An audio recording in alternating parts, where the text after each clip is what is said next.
It's a story that I wanted to discuss on yesterday, but ran out of time. Which is it's a little out of the presidential politics, but I think it's a great story. Coming out of Houston, a flight attendant saves a teen from sex slavery. This is a phenomenal story. She said the flight attendant essentially said that she just simply paid attention to the young woman and how she looked. And she described her as looking as though she has had the worst experiences in her life. And I'm pulling up an image of the flight attendant now on your screen. She said that that something in the back of my mind said something is not right here. And this is Sheila Frederick, who was on a flight.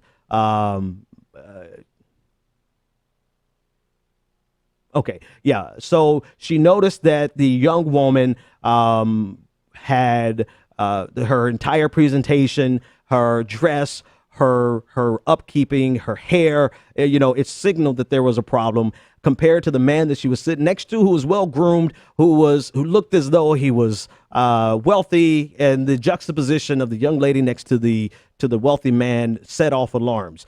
And what she did was, which I think was a fascinating story, is that she went inside of the restroom and left a note for the young girl in the restroom, asking her if she needed help. And the young girl, once she went into the restroom, she wrote on the note, "Yes, I need help." Now, this was in light of, this was in context of a movement in general to get the airlines to help root out the sex slave trade that actually hits America far more frequently than any of us probably would expect. And so what has happened, or at least in this case and in other cases, the flight attendant let the pilot know that there was a problem here, that this person was being trafficked, and they let the police on the ground know. And as soon as they landed, the police were there to arrest the man and help set the young woman free.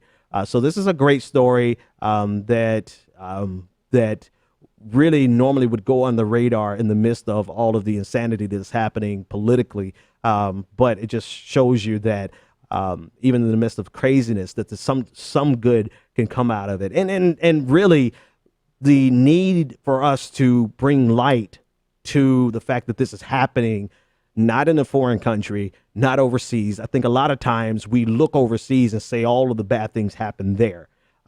Because we have this American-centric view of most anything, right? We think it's the other, it's happening over there, away from us. It's like the otherification of problems, of human problems. But in reality, it comes through the United States of America all of the time, every single issue.